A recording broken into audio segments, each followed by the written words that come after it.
Hello, this is Charulata Verma, Bhimrao Ambedkar Government College, Sri Ganganagar. Welcome to the lecture. One Day I Wrote Her Name by Edmund Spenser. This sonnet is about the poet's beloved, whom he wants to immortalize through his words. Edmund Spenser. He is a stalwart poet of Elizabethan age. He was one of the key literary figures of the English Renaissance, along with Shakespeare, Philip Sidney, Christopher Marlowe, Ben Jonson, John Donne, and John Milton. Charles Lamb called him the poet's poet because of the high quality of his poetry. Some of the important works written by Edmund Spenser are The Faerie Queene and Amoreti and Epithalamion. Faerie Queene is an allegorical poem. It was written in honor of Queen Elizabeth. This poem also glorifies England and its language. He has to his credit two romantic sonnet cycles entitled Amoreti and Epithalamion. He also experimented with the sonnet form and developed a unique form which came to be known as Spenserian sonnet.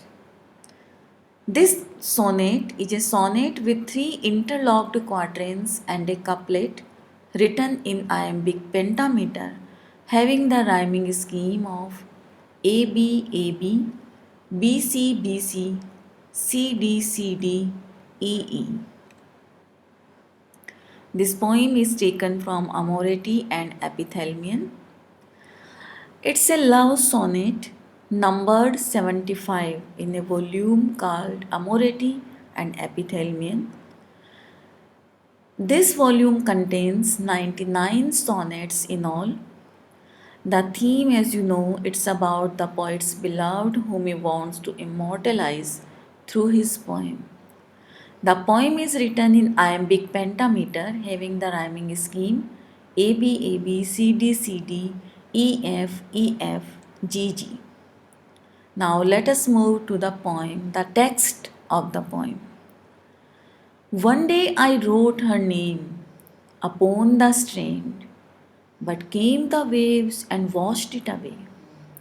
Again I wrote it with a second hand, but came the tide and made my pains his prey. Vain man, said she, that dost in vain essay a mortal thing so to immortalize?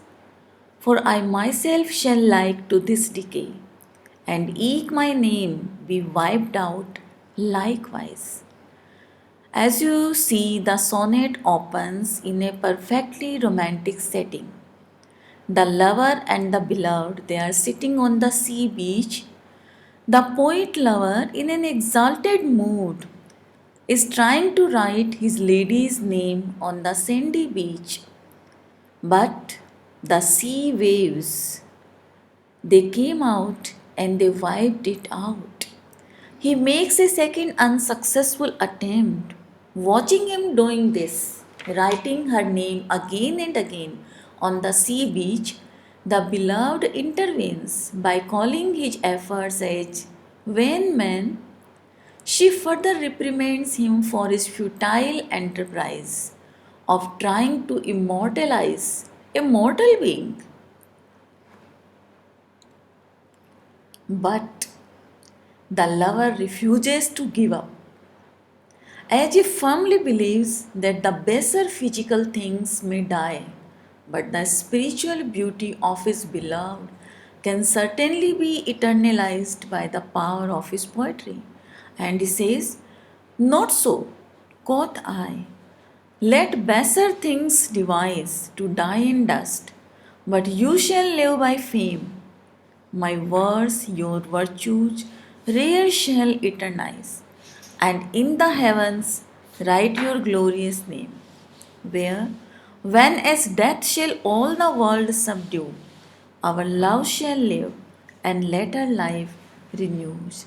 The poet concludes with his firm conviction that is, love will survive beyond the boundaries of death and time. It's a short poem of 14 lines. It's a sonnet.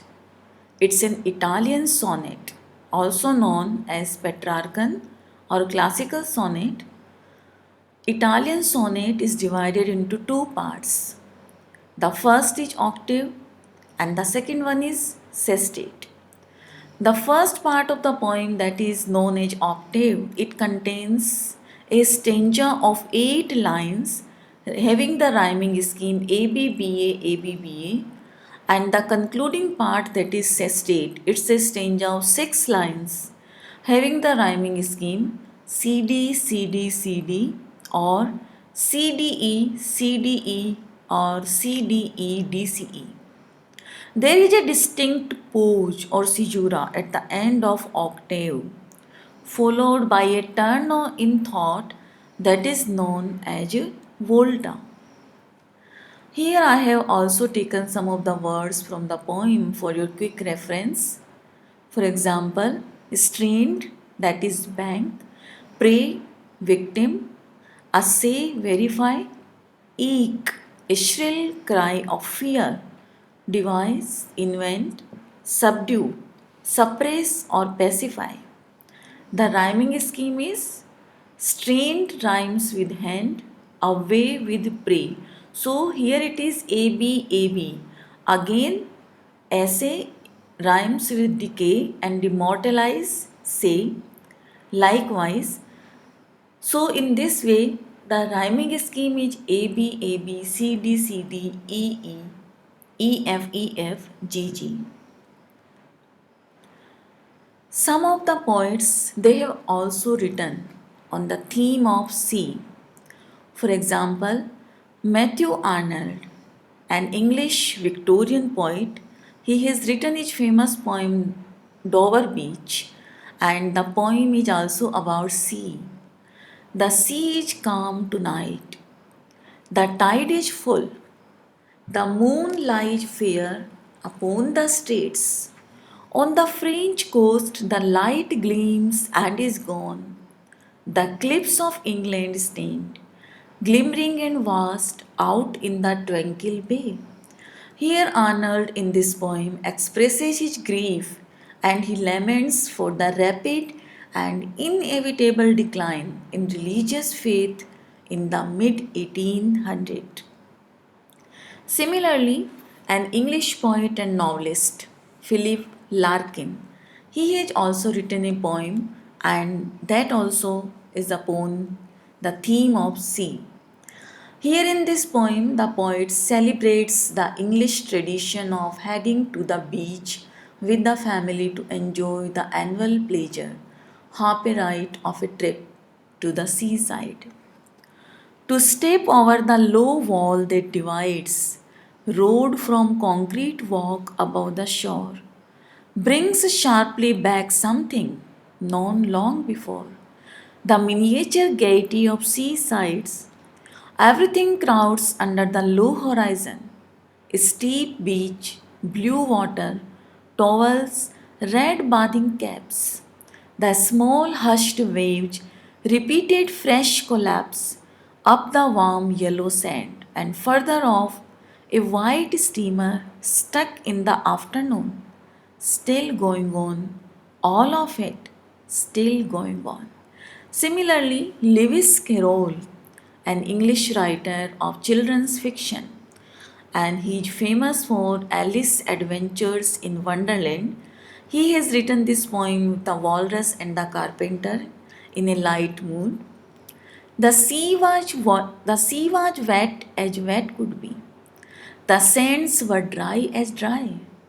You could not see a cloud because no cloud was in the sky. No birds were flying overhead. There were no birds to fly. The walrus and the carpenter were walking close at hand. They wept like anything to see. Such quantities of sand. If this were only cleared away, they said, it would be grand. Thank you. I hope you enjoyed the lecture.